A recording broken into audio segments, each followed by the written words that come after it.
Heading लिखो, अपन ये topic पढ़ रहे थे ना, इक्विलिब्रियम ऑफ रिजिड बॉडी, है ना। रिजिड बॉडी का कंप्लीट इक्विलिब्रियम कब होता है, मैं थोड़ा सा रिवाइज करा देता हूँ आपको। जब उस पर लगने वाले सभी फोर्सेस का सम जीरो होता है और उस पर लगने वाले सभी टॉर्क्स का सम जीरो होता है ना, इतना पढ़ लिया था। ठीक है, नेट फोर्स जीरो होना चाहिए और नेट टॉर्क जीरो होना चाहिए, दोनों एक साथ होना चाहिए।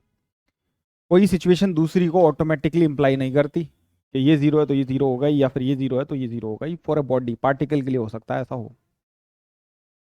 ठीक है, इतनी बात हमने, इतनी जानकारी हमने इकट्ठी कर ली थी। अब मैं आपको एक फोर्स पढ़ाना चाहता हूं जो बार बार यहाँ पे यूज होगा, जिसका नाम है हिंज फोर्स। ठीक है, तो आप हेडिंग लिखिए हिंज फोर्स।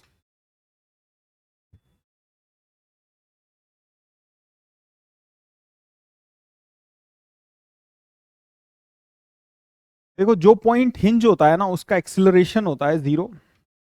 अगर हिंज के समेत वो पॉइंट मूव कर रहा है तो उसके पास वेलोसिटी हो सकती है, किसी बस में हिंज है ऐसे, ऐसे तो एक्सिलरेशन भी हो सकता है। फिर अगर स्टेशनरी कोई हिंज है तो उसका वेलोसिटी और एक्सिलरेशन जीरो होते हैं।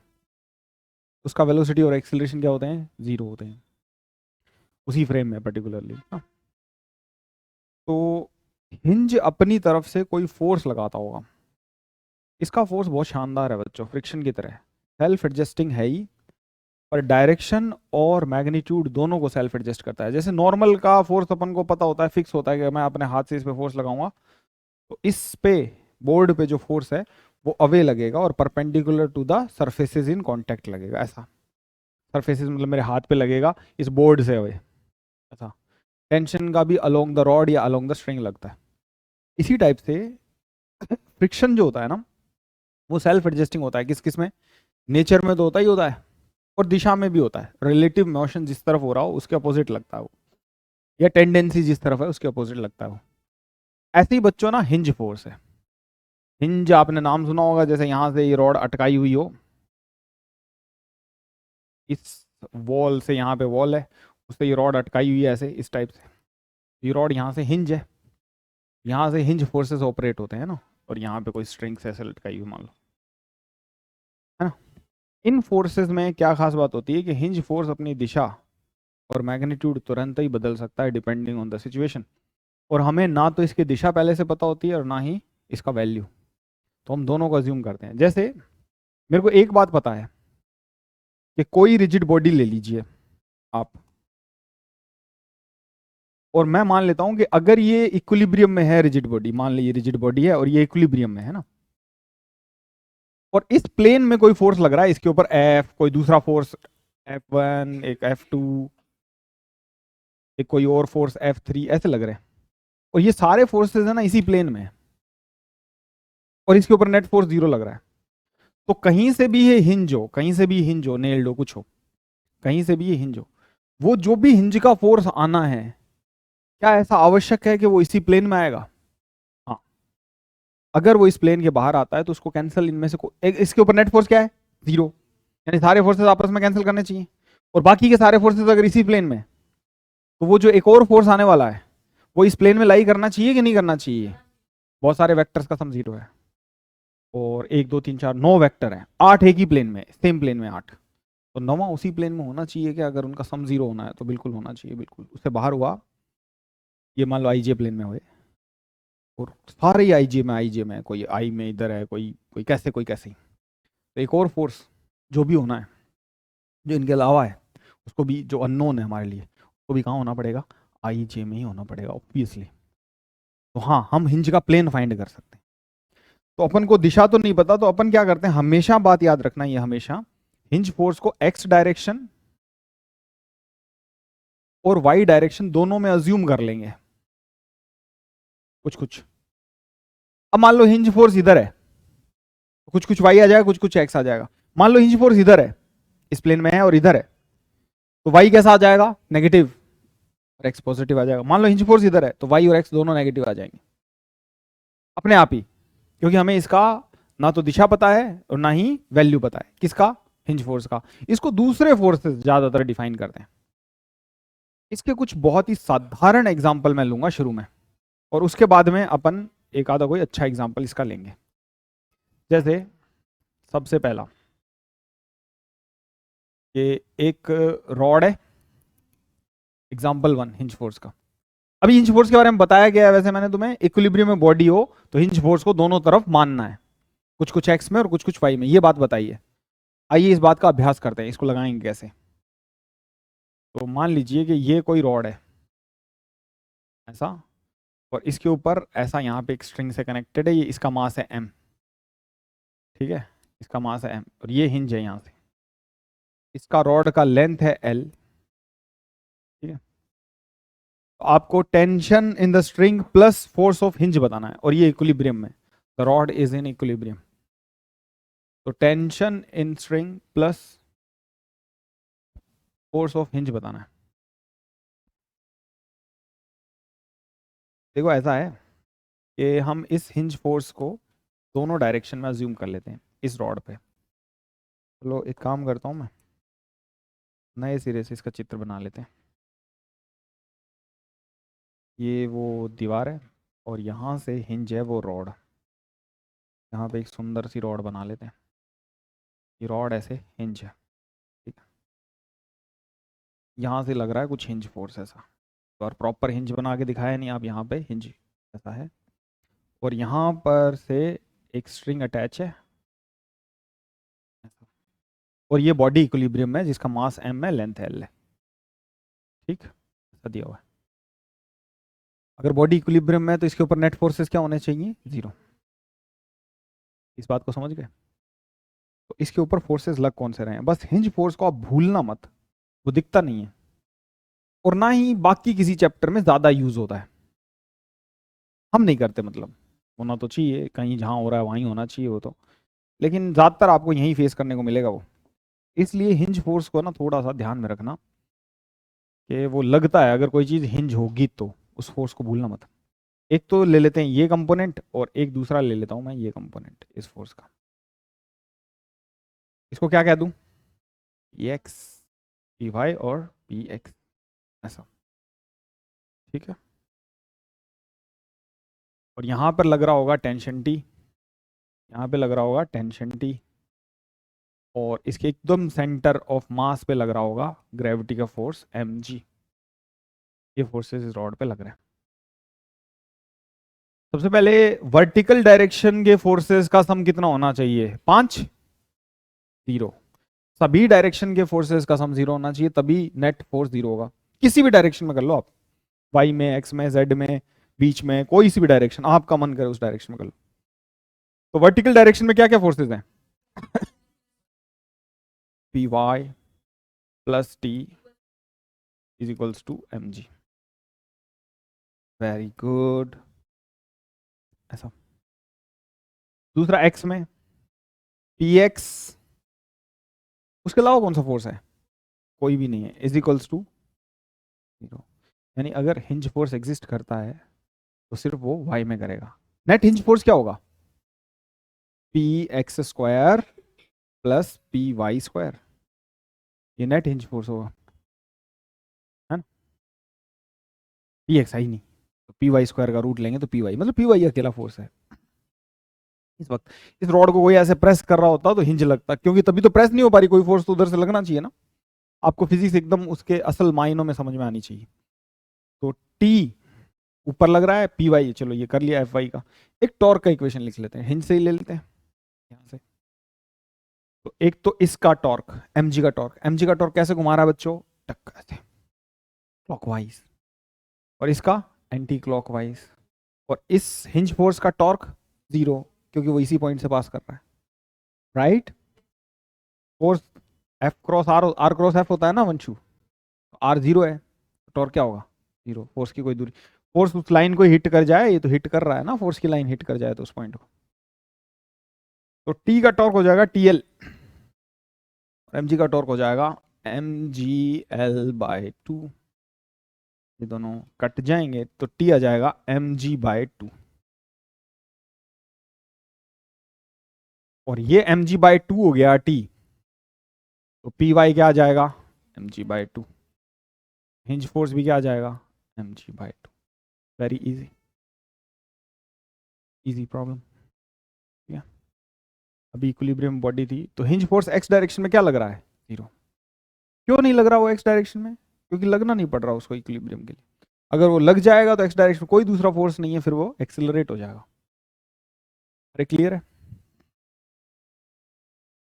अब दूसरी बात ध्यान से सुनना, एक और कर लेते चलो पहले प्रॉब्लम। एक रॉड है जिसका लेंथ एल है, मास एम है। एक रॉड है जिसका लेंथ एल है, मास एम है, और ये दीवार से हिंज है, ठीक है। और यहाँ पर एक स्ट्रिंग है जो ऐसे कनेक्टेड है इससे, और ये बॉल से ऐसे ये स्ट्रिंग है, ठीक है।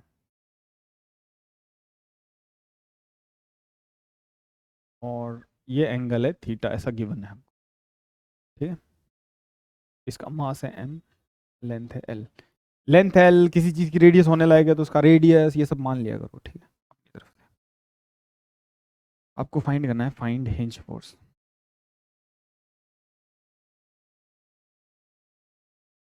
और बॉडी इक्विलिब्रियम में है। जब तक हम इस टॉपिक से आगे नहीं बढ़ जाते हर बार बॉडी इक्विलिब्रियम में होगी।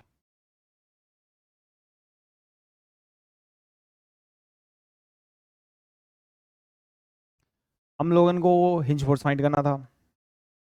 देखिए यहाँ पे टेंशन अज्यूम कर लेता हूँ टी है, इसका मास m है, तो ग्रेविटी का फोर्स यहाँ लगेगा। कितने वैल्यू का लगेगा? mg वैल्यू का, और एकदम सेंटर ऑफ मास पे लगेगा, l/2 डिस्टेंस पे। यूनिफॉर्म रॉड है, और यहाँ से एक फोर्स हमको px लेना है और एक फोर्स लेना है py। एक फोर्स लेना है हमको px, एक फोर्स लेना है px, और ये py है वैसे, और इसको मैं कह देता हूँ px। ये px है और ये py है, इन दोनों का रिजल्टेंट नेट हिंज फोर्स होगा। डन, ये bd बन गया इसका। अब देखना, summation of all the forces in y direction must be 0, तो एक्सेलरेशन ऑफ द बॉडी 0। क्या टॉर्क 0 होने की वजह से ऐसा हो रहा है? नहीं, फोर्स 0 होने की वजह से ऐसा हो रहा है। और वाई डायरेक्शन के फोर्स 0 हो तो ऐसा होगा। वैसे सभी डायरेक्शन के 0 हैं इस वक्त। ऊपर लग रहा है टी साइन थीटा, और ऊपर लग रहा है पी वाई, ऐसा हमने माना है, is equals to M G, ऐसा। और summation of all the forces in X भी 0 होने चाहिए। एक तो P X plus T cos theta is equals to 0, इसके। हाँ, इन दोनों का वेक्टर सम। हाँ चलो, ये दोनों अपोजिट अपन ने साइन से दिखा दिए हैं तो बहुत बढ़िया। अपन ने साइन से पी एक्स को इधर ही दिखा दिया है, तो ऐसा। तो ये हो जाएगा, पी एक्स आ जाएगा आपका टी कॉस थीटा, ठीक है। और पी वाई आ जाएगा आपका M G minus T sine theta. Theta given था क्या? हाँ, थीटा तो थीटा गिवन था। क्या गिवन नहीं था इसमें से? एम गिवन था, टी गिवन नहीं था। टी को कैसे फाइंड करें? अभी हमें टॉर्क की इक्वेशन लिखनी चाहिए। तो आपको दिखता रहे चित्र, इसलिए मैं इसको इधर साइड में टॉर्क की इक्वेशन लिख देता हूँ। टी कॉस थीटा तो इस एक्सिस को हिट कर जाएगा। किसी को जो हिंज के अबाउट टॉर्क लिखते हैं, ठीक है, हिंज ही तो पता नहीं है ना, और किसी पॉइंट के अबाउट लिखेंगे तो हिंज तो पता ही है फिर, या फिर लिखना पड़ेगा उसको। तो एक तो पी एक्स लिखना पड़ेगा, एक पी वाई लिखना पड़ेगा, और कुछ बहुत कुछ करना पड़ेगा। नहीं तो इसके अबाउट लिख दें टॉर्क, हिंज के अबाउट ही लिख दें। तो एक तो एम जी वाला ये घुमा रहा है। अच्छा, इस टी कॉस थीटा फोर्स का टॉर्क क्या आएगा? 0। क्यों? क्योंकि घुमाने में कोई कंट्रीब्यूशन नहीं कर रहा इस एक्सिस के अबाउट, क्योंकि इसके जाके टकरा जाएगा ये लाइन ऑफ एक्शन। और ये क्या हो जाएगा? T sine theta. T sine theta घुमाएगा, टी साइन थीटा ऐसे, और एम जी ऐसे। तो M G into L by two is equals to T sine theta into L. M G by two किसका वैल्यू हो जाएगा? टी साइन थीटा का। Sine theta का वैल्यू क्या हो जाएगा? टी का वैल्यू क्या हो जाएगा? M G by two sine theta.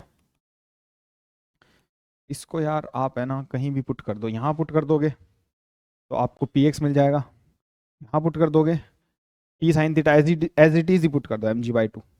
तो पी वाई क्या हो जाएगा, M G by two. P Y जल्दी से लिख देता हूँ मैं, एम जी बाई टू।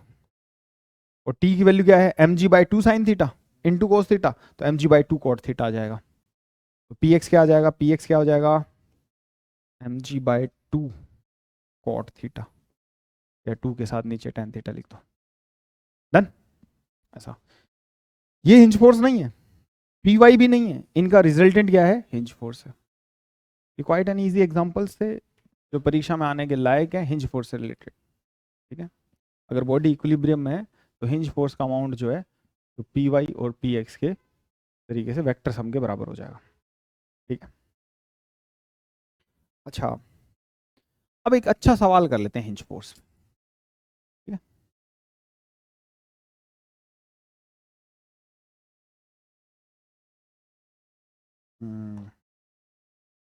तो देखो ये ऐसे कोई रॉड है, इसको मैं उठा के ऐसे कर देता हूँ, ऐसे। ठीक है, और यहां से ये हिंज है इस पॉइंट से,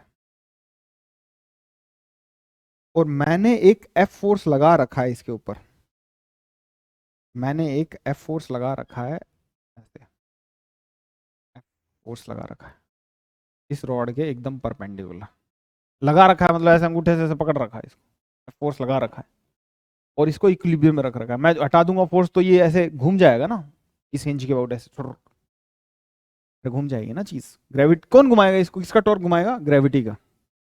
ग्रेविटी का फोर्स यहाँ पे लग रहा है, इस लाइन से पास नहीं हो रहा, तो इसके अबाउट ये घूम जाएगा, ग्रेविटी का टॉर्क आ जाएगा। आया ना, यस। तो हम लोगों को इसका मास एम है, इसकी लेंथ एल है, ये बात है हमेशा। ये मैं फिर बोल दूं कि इस एफ फोर्स ने ना, इस एफ फोर्स ने इसको एक्सीलरेट नहीं कर रहा है, ये एफ फोर्स किस की चीज के लिए रिक्वायर्ड है, इसको इक्विलिब्रियम में रखने के लिए। तो हमको फाइंड करना है, फाइंड हिंज। और मैं एक और पैरामीटर दे देता हूं, थीटा। थीटा भी क्वेश्चन में गिवन है। तो देखो मेरी बात सुनो,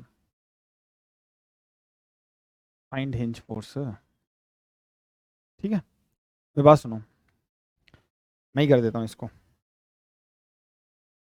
ठीक है, अपन को हिंज फाइंड करना है, हिंज का फोर्स फाइंड करना है। तो देखो सबसे पहले टॉर्क इसके ऊपर जीरो लगना चाहिए, सभी फोर्सेस का टॉर्क इसके ऊपर क्या हो जाना चाहिए, जीरो। इसके ऊपर फोर्स कौन से का टॉर्क लग रहा है, अबाउट हिंज। अबाउट हिंज, क्या मैं टॉर्क किसी भी पॉइंट से बैलेंस कर सकता हूं, आंसर है यस, अगर इसके ऊपर नेट फोर्स जीरो लगता है। इसको मैं सिद्ध कर दूंगा बात को, पर अभी मान के चल लेते हैं कि ऐसा हम जानते हैं। ठीक है, ऐसा हम मान रहे हैं। इसके ऊपर कौन से फोर्सेस लग रहे हैं, एक तो एम लग रहा है, एक एफ लग रहा है, और एक यहाँ से पी एक्स और पी वाई वैल्यू के, पी एक्स और पी वाई वैल्यू के क्या लग रहे हैं, हिंज फोर्सेस लग रहे हैं। ठीक है, ये सारे फोर्सेस हो गए, ये पी एक्स हो गया, ये पी वाई हो गया। इसी के अबाउट करना है तो इसको लेना नहीं पड़ेगा। ग्रेविटी का टॉर्क इसको ऐसे घुमाएगा, ग्रेविटी का फोर्स कौन सा है, वर्टिकल, तो लेंथ कौन सा लेंगे, हॉरिजॉन्टल। इसका लेंथ एल है, तो ग्रेविटी कहां एक्ट कर रही होगी, एल बाय टू पे। तो L by two, horizontal distance कितनी हो जाएगी, L by two cos theta. तो ग्रेविटी का टॉर्क आएगा M G force into L by two cos theta. आएगा कि नहीं आएगा, आ जाएगा। और फोर्स ये एफ पहले ही परपेंडिकुलर है इसके, इसके कंपोनेंट करने की आवश्यकता नहीं है, एफ इंटू में एल। तो यहां से एफ आ जाएगा M G cos theta by two. ये कहां से लिखा है हमने, ये कहां से लिखा है, इससे हिंज के अबाउट टॉर्क लिख के। टॉर्क कैसे लिखते हैं कि ये फोर्सेस इसको कैसे कैसे घुमा रहे हैं, टॉर्क जीरो होना चाहिए, दोनों फोर्सेस का टॉर्क सेम हो जाना चाहिए, इसका मतलब नेट टॉर्क जीरो है। तो अब देखो हम ऐसा लिख सकते हैं क्या, सारे फोर्सेस का सम एक्स डायरेक्शन में जीरो होना चाहिए, या फिर आप ऐसा लिखो रॉड के परपेंडिकुलर और रॉड के अलोंग फोर्सेस ले लो, फिर ये हिंज के कंपोनेंट रॉड के अलोंग और रॉड के परपेंडिकुलर लिखने पड़ते। चलो खैर ऐसा कर लिया है तो एक्स वाई में ही कर लेते हैं सारे को। समेशन ऑफ वाई में जो भी फोर्सेस हैं वाई में जीरो होने चाहिए। तो पी वाई किस किस को बैलेंस करना चाहिए, एक तो एम जी को, और एक एफ के इस कंपोनेंट को जो वाई डायरेक्शन में है ना, एफ के इस कंपोनेंट को। तो मेरे को चीज बताओ, दो लाइनों के बीच में एंगल थीटा, हॉरिजॉन्टल और इसके बीच में, तो इसके परपेंडिकुलर वर्टिकल के बीच में भी एंगल थीटा। अदरवाइज आप ऐसे कर सकते हो, ये थीटा, ये 90 माइनस थीटा, तो ये दोबारा थीटा। अरे क्लियर है कि नहीं? तो एफ का कौन सा कंपोनेंट लग रहा है ऊपर? एफ कॉस थीटा ऊपर लग रहा है, ठीक है। पी वाई कहाँ लग रहा था? ऊपर। तो P Y plus F cos theta तो ऊपर लग रहे हैं, और एम जी कहाँ लग रहा? नीचे। पी एक्स के लिए summation of all the forces in x direction को क्या पुट करेंगे? 0। एक कंपोनेंट एफ साइन थीटा हो जाएगा ऑब्वियसली यार, वो फोर्स ऐसा था, चित्र में दिखा देता हूं दोबारा। ये एफ था तो ये एफ साइन थीटा, और इधर कोई फोर्स लग रहा है क्या? हाँ, कौन सा? हिंज का, पी एक्स। तो P x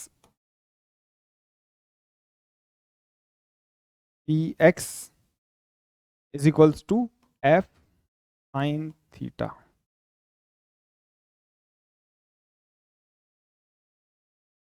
summation of all the forces in X should be 0। ठीक है, बता दो।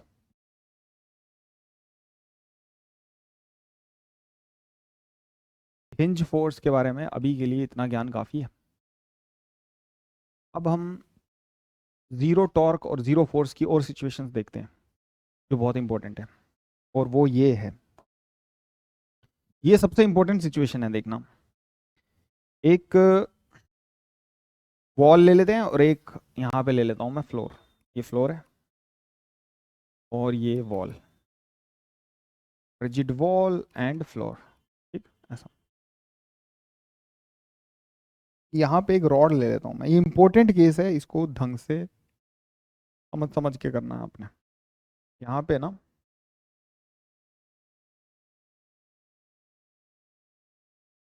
एक रिजिड रॉड ले लेते हैं, ये एक रिजिड रॉड है, तो यहाँ पे ऐसे, ठीक है। इसका मास है m, लेंथ है l, ये हमेशा ही रहेंगे यार, है ना। अब मैं बार बार लिखूंगा नहीं इनको। इनका मास होगा m, किसी की लेंथ है तो l हो जाएगी उसकी लेंथ, किसी की रेडियस है तो उसकी r रेडियस हो जाएगी। देखो मैं सारे ही पैरामीटर ले लेता हूँ। यहां पर मैं कोफिशिएंट ऑफ फ्रिक्शन ले लेता हूं म्यू a, और दूसरी जगह पे मैं कोफिशिएंट ऑफ फ्रिक्शन ले लेता हूं, यहां पे ले लेता हूं म्यू b।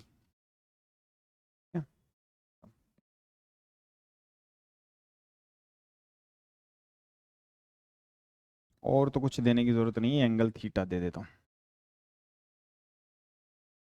ये थीटा है ना, चरम सीमा पे पहुंच गया है जब इसको फ्रिक्शन दोनों मिलके संभाल सकें, ऐसी बात है। इससे ज्यादा और इधर करते ही ये रॉड रुकेगी नहीं और गिर जाएगी, इसको फ्रिक्शन संभाल नहीं पाएगा। ठीक है, सबसे पहले इसका फ्री बॉडी डायग्राम जो हमारे लिए महाभारत है वो बनाता हूं मैं। ध्यान से देखना, फ्री बॉडी डायग्राम ही अच्छा है इसका, काफी सारी चीजें हैं उसमें। सबसे पहले यहां से एक नॉर्मल लग रहा होगा ऊपर, ठीक है, यहां से एक नॉर्मल रिएक्शन लग रहा होगा, यहां से एक फ्रिक्शन का फोर्स भी लग रहा होगा। फ्रिक्शन का फोर्स किस दिशा में लगेगा, आप बताइए? फ्रिक्शन का फोर्स किस दिशा में लगेगा? राइट, लेफ्ट, आई माइनस आई। इस पॉइंट पे जो फ्रिक्शन लग रहा है वो किस दिशा में लगेगा? माइनस आई। बहुत बढ़िया। क्यों, ऐसा क्यों? हाँ, इसकी जो स्लिपिंग की टेंडेंसी है वो इस तरफ है, तो फ्रिक्शन का फोर्स इस तरफ लगेगा।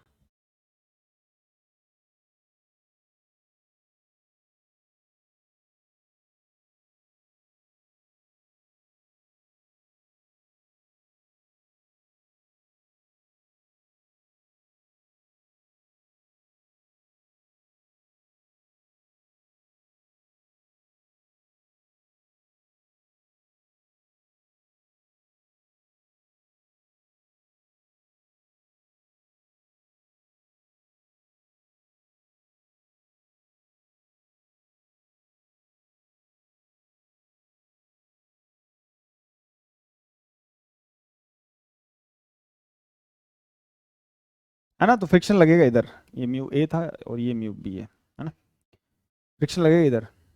अब अगर हम वर्ज पे आ गए हैं फिसलने के, तो फ्रिक्शन लगेगा मैक्सिमम, यानी कि फ्रिक्शन लगेगा इधर म्यू ए इंटू में एन, और दोनों में से इसको एन बी, एन ए कह देता हूं, एन ए, क्योंकि दोनों तरफ अलग अलग नॉर्मल लगेगा। ये इस पॉइंट के फोर्सेस हो गए सारे। अच्छा, एक इसके ऊपर क्या लग रहा होगा, ये ग्रेविटी, इसके ऊपर एक फोर्स लग रहा होगा, ग्रेविटेशनल फोर्स mg, ये लग रहा होगा mg का फोर्स। एक और फोर्स लग रहा होगा यहां से, एक फोर्स और लग रहा होगा यहां पर ऐसा। ये कौन सा फोर्स है बताना, ये कौन सा फोर्स है, नॉर्मल रिएक्शन फोर्स है ये कौन सा फोर्स है, नॉर्मल रिएक्शन फोर्स। इसका क्या नाम लिखूं, NB। अब बताइए फ्रिक्शन किस तरफ लग रहा है, ऊपर की तरफ, क्योंकि इसकी स्लाइडिंग टेंडेंसी क्या है, नीचे की तरफ। तो फ्रिक्शन लगेगा ऊपर, इसका वैल्यू मैं लेट कर लेता हूं μB/NB। ऐसा क्यों लेट कर रहे हैं, पूरा का पूरा फ्रिक्शन इतना तो मैक्सिमम लग सकता है, क्योंकि ये रॉड जो है वो फिसलने के वर्ज पे है। आपको जब ये सिचुएशन आएगी, जो थीटा होगा वो इस अकॉर्डेंस में ही होगा। और या फिर आपको ऐसा भी दे सकते हैं, क्या एक जगह फ्रिक्शन ना हो तो काम चल जाएगा क्या, रॉड को फिसलने से बचा पाएंगे क्या, किसी एक जगह फ्रिक्शन ना हो तो बिल्कुल बचा पाएंगे, ठीक है। और दोनों जगह फ्रिक्शन ना हो तो बचा पाएंगे क्या, बिल्कुल नहीं बचा पाएंगे। अभी summation of all the forces लिखेंगे तब आपको ये बात क्लियर हो जाएगी। लिखूं, तो वाई डायरेक्शन में फोर्सेस का सम क्या है, 0। वाई डायरेक्शन के सारे फोर्सेस, एक तो ये है वर्टिकल का, एक ये है, और एक Na, ठीक है। तो Na ऊपर लग रहा है, μB/NB is equals to mg। अब ये μ0 μB, तो काम चलेगा कि नहीं चलेगा, चल जाएगा यार, क्योंकि Na इसको बैलेंस कर देगा। अरे बात सही है कि नहीं। अब दूसरे के लिए summation of all the forces in x को 0 कर देते हैं, ठीक है। एक तो ये लग रहा है कोई फोर्स मिस ना हो जाए, ध्यान रखना, μA/NA लेफ्ट साइड में, एक लग रहा है NB, इसके अलावा कोई लग रहा है क्या यार, हॉरिजॉन्टल डायरेक्शन कोई फोर्स। अब मान लो μA/NA नहीं हो, μ0 हो यहां पे, तो ये जो फोर्स है इसको जवाब कौन देगा, कोई भी नहीं।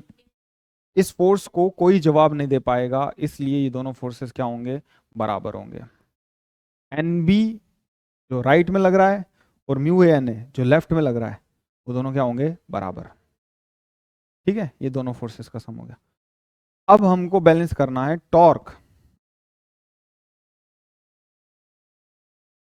-NB करके 0 करते, 0 टॉर्क है ना वो, उसमें ऊपर वाले में भी तो नहीं किया।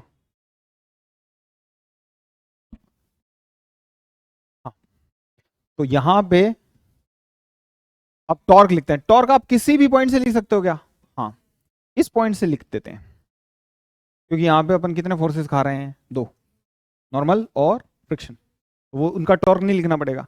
इस पॉइंट से लिखेंगे तो कितने खाएंगे, 1, उसका टॉर्क नहीं लिखना पड़ेगा। इस पॉइंट से लिखेंगे तो कितने खा जाएंगे, 2। तो मैं टॉर्क की और इक्वेशन लिख देता हूं, इक्वेशन 2, इक्वेशन 1, इसे करेक्ट आंसर निकाल लेंगे, और इक्वेशन 3 टॉर्क के लिए जो इक्वेशन आएगी वो ये है, टॉर्क का सम 0 होना चाहिए सारे टॉर्क्स का। तो इसके बाद टॉर्क लिख देते हैं, तो इसकी टेंशन खत्म। mg किधर लग रहा है, वर्टिकल, तो horizontal distance L/2 cos theta, mg into L/2 cos theta. ये mg इसको किधर घुमा रहा है, ऐसा, एंटी क्लॉकवाइज। और ये दोनों फोर्सेस में से ये किधर घुमाएगा, क्लॉकवाइज, वो किधर घुमाएगा, क्लॉकवाइज। उन दोनों के टॉर्क हो जाएंगे μB/NB, vertical force, horizontal distance L cos theta, plus NB horizontal force, vertical distance L sin theta. L काट देना इसमें से, और ये आ जाएगी इक्वेशन 3। इन तीनों इक्वेशन को सोल्व करने के बाद हम किसी नतीजे पे पहुंचेंगे। मैं इसके बाद है ना क्वेश्चन नंबर 45 SC वर्मा लेता हूं, जो जेई एडवांस 2017 का भी शायद क्वेश्चन 17 का है, पता नहीं कौन सी ईयर का है, वो एज इट इज क्वेश्चन जैसा का जैसा छपा हुआ है, वो जेई का क्वेश्चन है। अच्छा,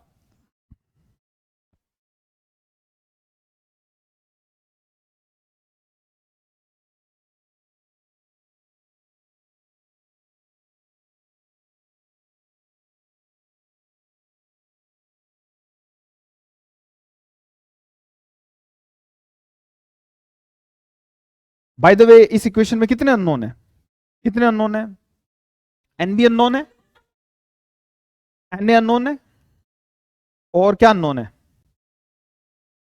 एक और चीज अननोन होनी चाहिए, म्यू।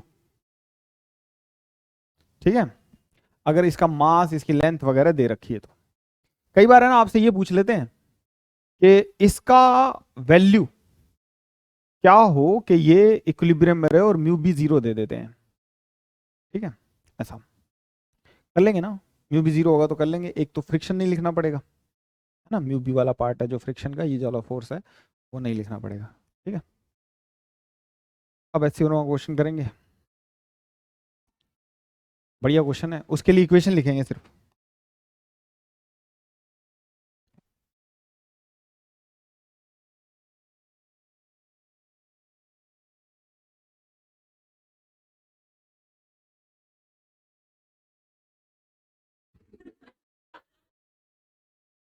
बाय द वे मतलब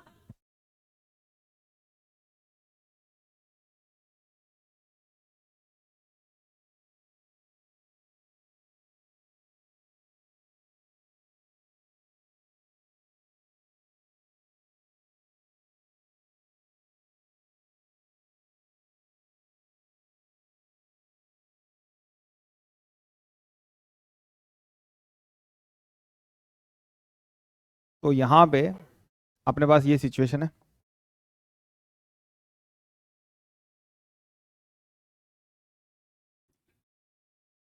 ठीक है, और एक रॉड है हमारे पास, एक रॉड है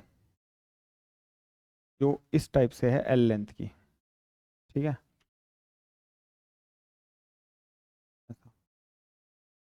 इसका लेंथ है एल, इसका मास है एम, और ये एंगल दिया हुआ है थीटा, ये फ्लोर है। ठीक है, यहाँ पर कोफिशिएंट ऑफ फ्रिक्शन है म्यू, एक ही जगह म्यू है। ठीक है,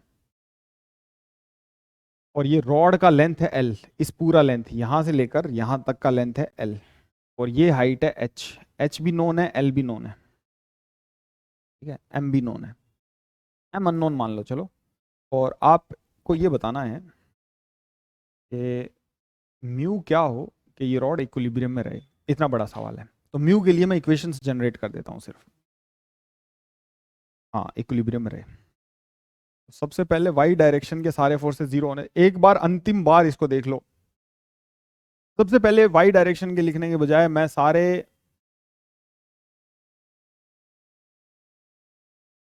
फोर्सेस को लेबल कर देता हूं। ठीक है, सबसे पहले बताओ कि पिछली बार पूरी वॉल यहां पे थी तो नॉर्मल रिएक्शन इधर लगा था, उसका क्या कारण था, मैं एक बार और बता देता हूं। जैसे ये रॉड है, यहां पे नॉर्मल निकालना है, तो सरफेसेस इन कांटेक्ट कैसा बनेगा, ऐसा ऐसा कुछ इस रॉड के साथ, जिसकी वजह से नॉर्मल इसके परपेंडिकुलर लग जाएगा। इस बार आप सरफेस इन कांटेक्ट देखोगे तो कैसा बनेगा, ऐसा, ये वाला सरफेस इन कांटेक्ट है तो इसके परपेंडिकुलर नॉर्मल लगेगा ऐसा। तो यहां से एक नॉर्मल लगेगा, मैं उसका वैल्यू कर लेता हूं n1, एन भी कर सकते हो, n1 इसका वैल्यू है, इसका वैल्यू कितना है, n1 है, ये नॉर्मल है, इसका वैल्यू है n1। ठीक है, यहां से और कोई फोर्स जनरेट हो रहा है इस एंड से, नहीं। अच्छा, यहां से एक नॉर्मल एक्ट करेगा जिसका वैल्यू मैं n2 कर लूंगा बाद में, और यहां पर फ्रिक्शन इधर लगेगा, तो म्यू n2, और ये लगेगा n2, और इधर से एक फोर्स और लगेगा जिसका वैल्यू होगा mg। ठीक है, और ये h है, तो ये जो दूरी है इस नॉर्मल रिएक्शन की यहां से ये निकालनी पड़ेगी कभी ना कभी, अगर यहां से टॉर्क लिखेंगे तो ये हो जाएगी h बाय साइन थीटा, क्योंकि पूरी l है, सामने वाली h है। तो अगर ये दूरी x होती इतनी, तो ये हाइट क्या होती, x साइन थीटा, h होता क्या, x साइन थीटा, हमें x चाहिए, तो h बाय साइन थीटा हो जाएगा नॉन पैरामीटर्स। सबसे पहले टॉर्क के बारी, टॉर्क लिख देता हूं मैं। अरे ये दूरी h बाय साइन थीटा नहीं हो जाएगी क्या, अगर ये परपेंडिकुलर h है और ये हमको नहीं पता, क्योंकि ये पूरी पता है रेड वाली, ए बी लेंथ पता है ना आपको, ना कि बी सी। ठीक है, ऐसा। तो इसके पॉइंट के अबाउट टॉर्क बैलेंस कर देता हूं, दो फोर्सेस खा जाएंगे ना, n2 और म्यू n2, तो क्या क्या फोर्सेस आएंगे, mg, mg एक वर्टिकल फोर्स है तो horizontal distance L/2 cos theta, क्योंकि ये तो L/2 पर ही रहेगा ना, इस एंड से L/2 पर रहेगा। दूसरा n1 ये जो n1 नॉर्मल है इनटू में h/sin थीटा, और वो पहले ही परपेंडिकुलर है तो फोर्स पहले ही इस आर्म लेंथ के परपेंडिकुलर है। अरे सरफेस के परपेंडिकुलर होता है ना, तो इसका टॉर्क इधर ऐसे रोटेट करेगा, इसका टॉर्क इधर रोटेट करेगा, दोनों क्या कर जाने चाहिए, बैलेंस कर जाने चाहिए, इक्वेशन 1। अब मैं सीधा ही वाई डायरेक्शन के फोर्सेस लिख रहा हूं, n2 ऊपर है, n2 कहां है, ऊपर। ये एंगल कितना होगा बता सकते हो, थीटा। तो n1 sine theta cos theta ऊपर होगा, n1 कोसाइन थीटा ऊपर होगा, is equals to mg। Horizontal के फोर्सेस बैलेंस कर दो, n1 sine theta is equals to mu n2, ये इक्वेशन 3। तीन अननोन कौन कौन है, n1 n2 और म्यू, ठीक है। टॉर्क की इक्वेशन लिख दी ऐसा, इनको सॉल्व कर लेना, आंसर आ जाएगा। एक n2 फोर्स लग रहा है ऊपर, कोई चीज गड़बड़ ना होगी, n1 cos थीटा लग रहा है, n1 cos थीटा, n2 और mg बैलेंस करने चाहिए, n1 sin थीटा और म्यू n2 बैलेंस करने चाहिए, डन है, ठीक है। इसको सॉल्व कर लेंगे तो आंसर आ जाएगा। मैं आपको सिर्फ और सिर्फ इक्वेशन बनाना बता रहा हूँ, बाकी मैथ्स कर लेंगे, आप इंटेलिजेंट है ही। तो फिजिक्स फिजिक्स बता देता हूँ। तो यहाँ पे सारे फोर्सेस लिखने हैं और एक इक्वेशन लगानी है टॉर्क बराबर 0 की, एक इक्वेशन लगानी है वर्टिकल फोर्स बराबर 0 की, और एक लगानी है हॉरिजॉन्टल फोर्स बराबर 0 की, अगर बॉडी इक्विलिब्रियम में है पूरी तरह तो। क्लियर है? कहाँ पे? नहीं, म्यू है ही नहीं ना वहाँ पे, ना हो चाहे, ठीक है। स्लाइडिंग टेंडेंसी देखते, फ्रिक्शनल फोर्स क्या लगता, अलोंग द सरफेस लगता, ठीक है, नॉर्मल के परपेंडिकुलर लगता।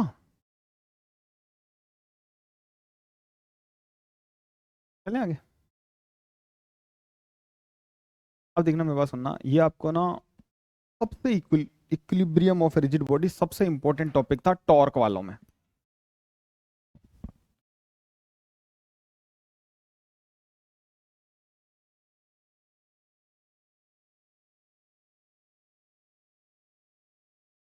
तो अब नेक्स्ट चीज मैं आपको कुछ एक चीजें बताना चाहता हूँ टॉर्क के बारे में, ये बातें आपको पता होनी चाहिए।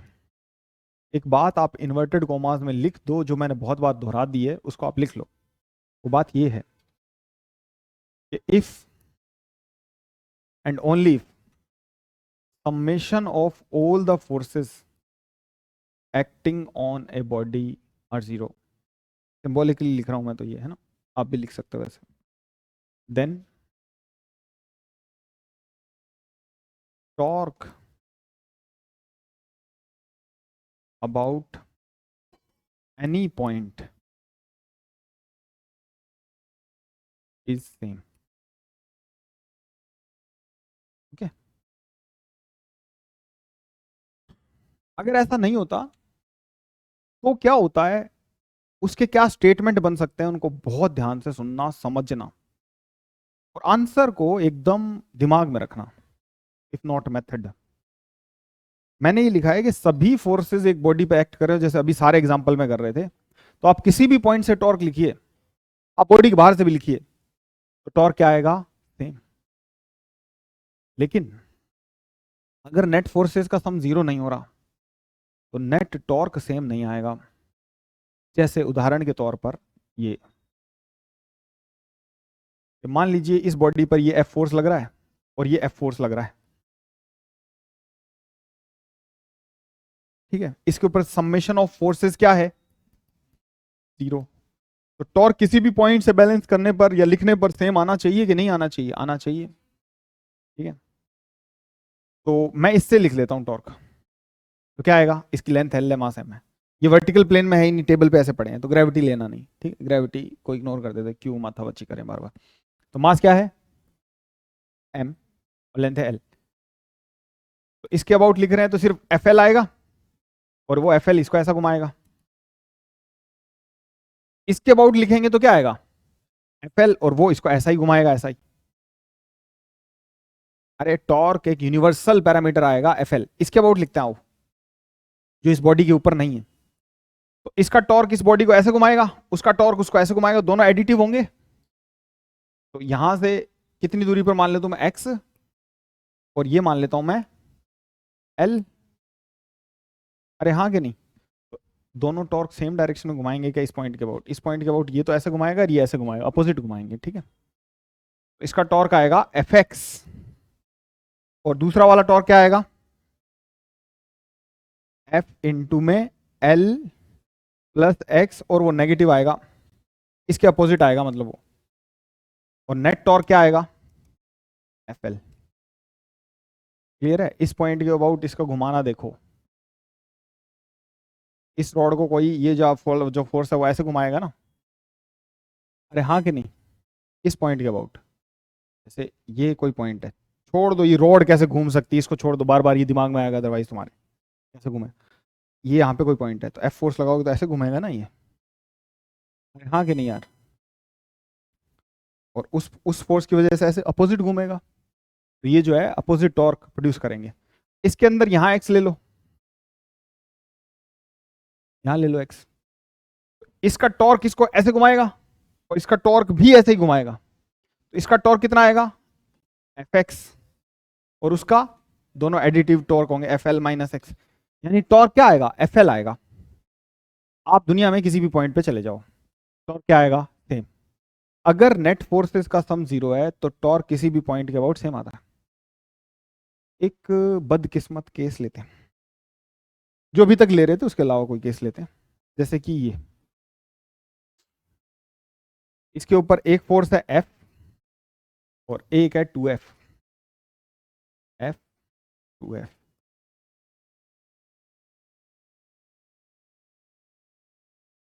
ये टॉर्क आएगा 2FL इस पॉइंट के अबाउट, और उस पॉइंट के अबाउट आएगा FL, यही गलत हो गया ये।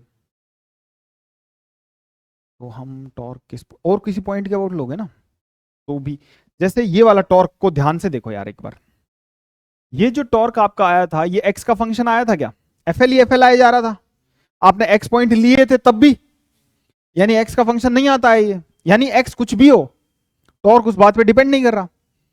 इस वाला टॉर्क भी ऐसा ही है क्या, देखते हैं।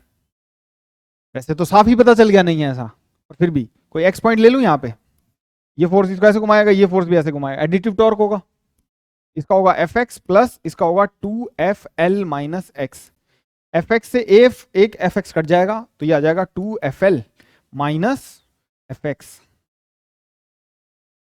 यानी टॉर्क आ गया है फंक्शन ऑफ एक्स। प्यारे बच्चों ध्यान से देखो इस एक्सप्रेशन को, क्या टॉर्क फंक्शन ऑफ एक्स आ गया है। ये दोनों जोड़े क्यों टॉर्क, इस फोर्स का और इस फोर्स का इस पॉइंट के अबाउट, क्योंकि ये दोनों सेम सेंस के टॉर्क, टॉर्क जुड़ेंगे। ये इसको कैसे घुमा रहा, क्लॉकवाइज, ये इसको कैसे घुमा रहा, क्लॉकवाइज, इस पॉइंट के अबाउट, यानी टॉर्क फंक्शन ऑफ एक्स है, यानी एक्स पे डिपेंड करता है, यानी एक्स क्या पॉइंट था जिसके अबाउट आप टॉर्क देख रहे थे, यानी आप कहां से टॉर्क देखते हो इस बात पे टॉर्क डिपेंड करता है। मैं थोड़ा सा और मैथमेटिक्स करके आपको ये बात सिद्ध करके देता हूं पहले, कि अगर किसी पार्टिकल पे नेट फोर्स 0 है तो आप टॉर्क किसी भी पॉइंट के अबाउट लीजिए, on the body out of the body, torque क्या आएगा, सेम। को पता है क्या मिस कर रहे हो आप यहाँ पे, ग्रेविटी फ्री स्पेस में लिया था ना इसको, ऐसे टेबल पे पड़ा है, जैसे टेबल पे पड़ा होता तो एक फोर्स इधर लगा के एक फोर्स इधर लगा, ग्रेविटी की जरूरत नहीं थी, नॉर्मल और ग्रेविटी सेम फोर्स कैंसिल हो जाते हो, एक ही पॉइंट से जा रहे हैं तो फोर्स कैंसिल होंगे तो उनके टॉर्क भी कैंसिल होंगे। हम कुछ मिस कर रहे हैं, वो मैं अभी हाईलाइट करता हूँ, पहले मैं उस बात को साबित कर देता हूँ। हालांकि साबित कर ही दी है, वो एक्स का फंक्शन नहीं होता, एफ लगते हैं, तो उसको फिजिक्स में बोलते हैं कपल। अगर दो फोर्सेस इक्वल एंड अपोजिट हो तो उसको कपल बोलते हैं। वो कपल एक ऐसा एग्जांपल है जिसमें टॉर्क एग्जिस्ट करता है और नेट फोर्स नहीं करता। नेट फोर्स नहीं करता तो उसका सेंटर ऑफ मास एक्सिलरेट नहीं होता, नेट फोर्स करता है तो उसका सेंटर ऑफ मास भी एक्सिलरेट होगा। अच्छा, अब मैं आपको एक चीज़ दिखाता हूँ, वो शानदार चीज़ है, वो ये है कि आप कोई भी रिजिड बॉडी ले लीजिए, ठीक है, उसके ऊपर इस पॉइंट से टॉर्क निकाला मैंने इस पॉइंट पी से। तो मेरा टॉर्क यहाँ पे कोई पॉइंट है, इसके ऊपर F1 फोर्स लग रहा है यार, यहाँ पे कोई पॉइंट है, इसके ऊपर F2 फोर्स लग रहा है। ठीक है, इस पॉइंट के अबाउट टॉर्क निकालना है। और एक पॉइंट है Q, इसके अबाउट टॉर्क निकालना है। फिर समझ में आ रही है कुछ बात? एक तो कौन सा पॉइंट है बच्चों, प्यारे बच्चों? P। P के अबाउट टॉर्क निकालना है। और P और Q के बीच में ना दूरी है D, ये D वेक्टर है। और ये है R1 वेक्टर और ये है R2 वेक्टर, ये है R2 वेक्टर, यहाँ पे F2 लग रहा है। ठीक है, इतनी बात समझ में आई? सबसे पहले टॉर्क अबाउट पॉइंट P निकालते हैं। तो क्या आएगा? R1 cross F1। क्या मैं ऐसा लिख दूं क्या यार? R2 क्रॉस F2 आ जाएगा, ऐसा ही होगा टॉर्क। टॉर्क अबाउट Q लिखो। तो F1 तो लिखोगे ही फोर्स, लेकिन दूरी क्या लिखोगे? ये दूरी लिखोगे, ये वाली, ये दूरी लिखोगे ना, R1 डैश लिखोगे ना कुछ। अरे कुछ और दूरी है वो। R1 डैश क्या है इस ट्राइंगल में? D plus R1 dash, D plus R1 dash क्या है? R1। R1 डैश क्या है? R1 माइनस D है। ये हो जाएगा समेशन ऑफ RI की जगह RI डैश, क्योंकि अलग दूरी हो जाएगी उसकी, कुछ डैश दूरी हो जाएगी है ना, क्रॉस FI की जगह भी FI डैश लिखूं क्या? नहीं, फोर्स तो वही है ना, दूरी अलग हो जाएगी बस उस पॉइंट से। किसी और पॉइंट से टॉर्क लेते उसी फोर्स का, तो दूरी तो अलग हो जाएगी भाई। RI डैश को मैं ये लिख सकता हूं R1 माइनस D। जैसे R1 डैश को क्या लिखता? R1 minus D। RI dash को क्या लिखूंगा? RI minus D। जैसे R2 को लिखना है, देखो मेरे बात सुनो, मेरे बात सुनो, मेरे बात सुनो। ये R2 डैश है ना, इस एक्सिस से इसकी दूरी F2 की, R2 डैश हुई, F1 की R1 डैश थी, तो ये क्या होगा? D प्लस R2 डैश, ये किसके बराबर आएगा? R2 के। R2 डैश क्या आएगा? R2 minus D। कोई भी आयत होगा वो क्या आएगा? R1 minus D। RI हो जाएगा किसी भी जनरल के लिए माइनस D क्रॉस FI। ये बात समझे हो गया? मेरे को बताओ, ये बात समझे हो गया? इस समेशन का निशान इंटीग्रेशन जैसा ही होता है। जैसे इंटीग्रेशन ऐसा होता है ना कि P dx plus Q dx, तो इनको ऐसे ब्रेक करके दो में कर सकते हैं ना, ऐसे दो में हो जाता है, वैसे ही समेशन भी अंदर घुस के दो में हो जाता है। जैसे dy का मल्टीप्लाई करना है, वाई स्क्वायर प्लस वाई लिखा हुआ है, तो इससे भी हो जाता है, फिर अलग इंटीग्रेशन, फिर इसका अलग इंटीग्रेशन, ऐसे ही समेशन के साथ भी है। अरे डिसकंटिन्यूस होता है तो इंटीग्रेशन कर देते हैं, डिस्क्रीट होता है तो समेशन लिख देते हैं। ये क्या आ जाएगा? Summation of R1 RI cross FI minus summation of D cross FI। अरे वाह, डन। हम क्या चाहते हैं? आजादी मत बोल देना। हम क्या चाहते हैं? हम क्या चाहते हैं? आजादी। यहां पे देखो, मेरी बात सुनो, हम चाहते हैं कि Q और जो P का टॉर्क है वो बराबर हो, हम ऐसा चाहते हैं। ऐसा चाहने के लिए इतना तो P का ही है और वो Q के बराबर होना चाहिए, है ना? अरे हाँ कि नहीं? Q और P का बराबर चाहते थे ना टॉर्क, और P का देख लो ये आया है, ये वाला। तो ये टर्म अगर ना हो तो Q और P के टॉर्क बराबर आ जाएंगे।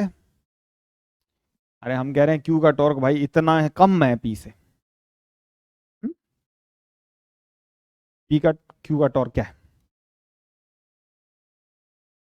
P का टॉर्क प्लस या माइनस जो भी है इस वक्त, ये टर्म। हम चाहते हैं ये दोनों बराबर हो, ये माइनस ये बराबर होते हैं तो जीरो आना चाहिए, यानी ये टर्म, ये माइनस ये, तो ये टर्म आ जाएगी। ये टर्म क्या होनी चाहिए? जीरो। अब ध्यान से सुनना, वैसे तो मैंने फंक्शन ऑफ एक्स से ही कर दिया था, डी क्रॉस एफ आई का सम क्या आना चाहिए, 0, ऐसा हम चाहते हैं।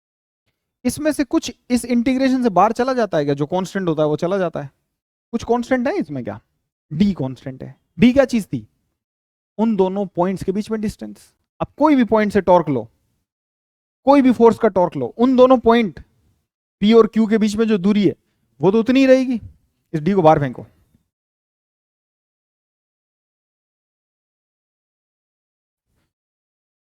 इस डी को बाहर फेंको, ये क्या आ जाएगा, समेशन ऑफ एफ आई। इसमें से डी वेक्टर बाहर चला गया तो समेशन, ये 0 होना चाहिए, तो डी तो 0 हो नहीं सकता अगर वो अलग पॉइंट है तो क्या 0 होना चाहिए, समेशन ऑफ फोर्सेस। यानी हमने क्या कह दिया है कि पॉइंट पी और पॉइंट क्यू के बीच का टॉर्क वही आएगा अगर अगर उस रिजिड बॉडी पर सभी फोर्सेस का सम क्या हो, 0। बहुत ही इंपॉर्टेंट बात है बच्चों,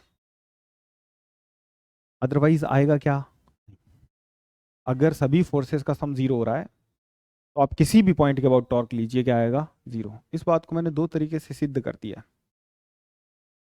अब मैं वापस उसी बात पे आता हूं, इस वाली पे। कि मैंने ऐसे बोला कि 2f इधर और f इधर, जैसे पहले वाले एग्जांपल में शायद 2f उधर था, कोई दिक्कत नहीं, इसका लेंथ l। सर इस पॉइंट के अबाउट टॉर्क लेते हैं तो fl, इसके अबाउट 2fl, कौन सा टॉर्क 2 है, सेंटर ऑफ मास के अबाउट क्या आएगा, 3fl/2 आएगा, चेक कर लेते हैं। ये l/2 पॉइंट है, यहां से वहां से भी l/2।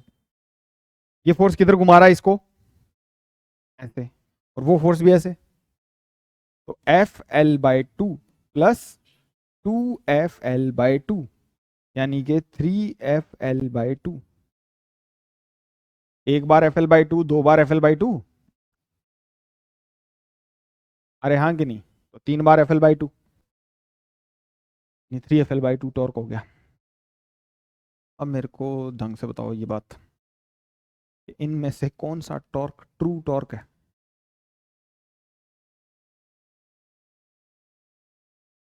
टॉर्क तो जो है वो है, what do we mean by true torque, कोई एक ही टॉर्क टॉर्क है। जैसे मैं आपको कहूं कि किसी रिजिड बॉडी पे टॉर्क लग रहा है 0,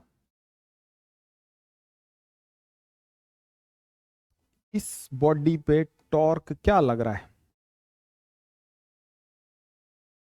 0, ऐसा हमारा आंकलन है, क्योंकि घूम रही नहीं है। इस पॉइंट के वो टॉर्क क्या लगेगा, fl। इस पॉइंट के अबाउट क्या लगेगा, there is a problem.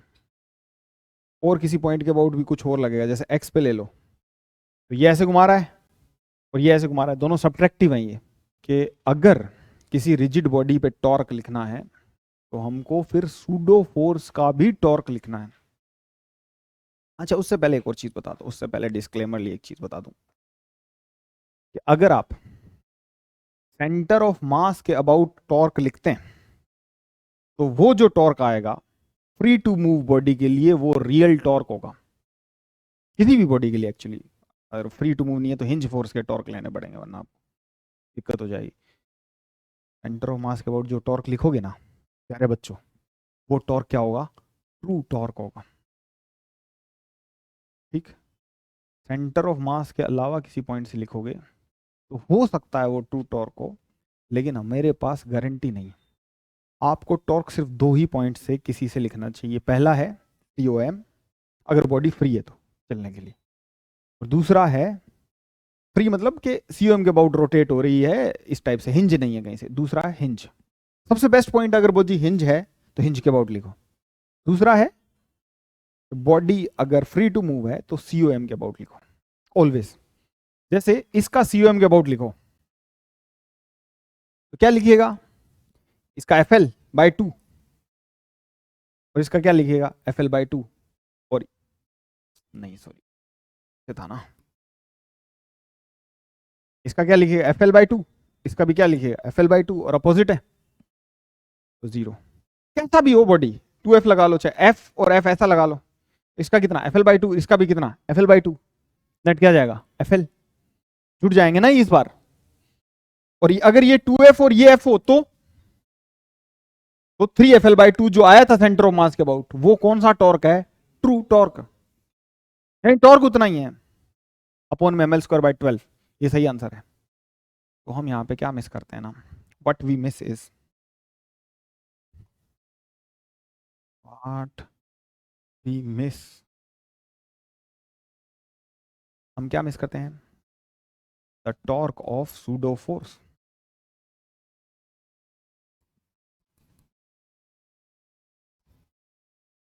Pseudo force का टॉर्क नहीं लिखते हम लोग, फिर सेंटर ऑफ मास के अबाउट क्यों मिस नहीं होता, वो इसलिए नहीं होता एंटायर टॉर्क, इसको भी मैं सिद्ध कर सकता हूँ, आज के लेक्चर में तो नहीं करूंगा, नेक्स्ट में कर दूं। एंटायर टॉर्क या entire pseudo force, pseudo force, इस बात को मैं नेक्स्ट लेक्चर में सिद्ध कर दूंगा, प्रमाणित कर दूंगा। Pseudo force can be lumped at a single point, और वो पॉइंट कौन है, COM। अरे भाई रे, इसमें इतनी बातें हैं क्या, हाँ, सारा सूडो फोर्स एक ही पॉइंट पे लगा दो, और उस पॉइंट का क्या नाम है COM। तो हम COM के अबाउट जब टॉर्क लिखते हैं तो इसलिए सही लिख देते हैं कि सारा सूडो फोर्स कहां से पास हो रहा, COM से, तो उसके अबाउट सूडो फोर्स का टॉर्क हम मिस कर गए लिखना, तब भी कोई फर्क नहीं पड़ता क्योंकि फोर्स वहीं से पास कर रहा है, तो सूडो फोर्स का टॉर्क कितना आएगा 0। तो अननोइंगली सही उत्तर लिखे जा रहे हैं। अब सूडो फोर्स लगता कब है, जब पार्टिकल एक्सिलरेटेड हो, जब पार्टिकल का हो एक्सिलरेटेड, सूडो फोर्स लगता कब है, जब पार्टिकल एक्सिलरेटेड हो। अब अगर कोई अन्य पार्टिकल एक्सिलरेटेड है, कोई रिजिड बॉडी के अंदर कोई पार्टिकल क्या है एक्सिलरेटेड है, तो हमें उसके लिए सूडो फोर्स का टॉर्क लिखना चाहिए, हमें क्या लिखना चाहिए, सूडो फोर्स का टॉर्क लिखना चाहिए। तब हम सेंटर ऑफ मास के अबाउट हमारे पास ये लग्जरी इसलिए थी क्योंकि सेंटर ऑफ मास के अबाउट सूडो फोर्स का टॉर्क हो जाता है 0, क्योंकि सारा सूडो फोर्स उसी पॉइंट पे जाके चिपक जाता है, चेप सकते हैं जाके, उसके ऊपर अननोइंगली सही उत्तर लिखे जा रहे हैं। और हिंज में क्या खास बात है, हिंज पॉइंट का एक्सिलरेशन होता है 0, इसलिए सूडो फोर्स लगाना नहीं पड़ता। इतनी बातें समझ पा रहे हो।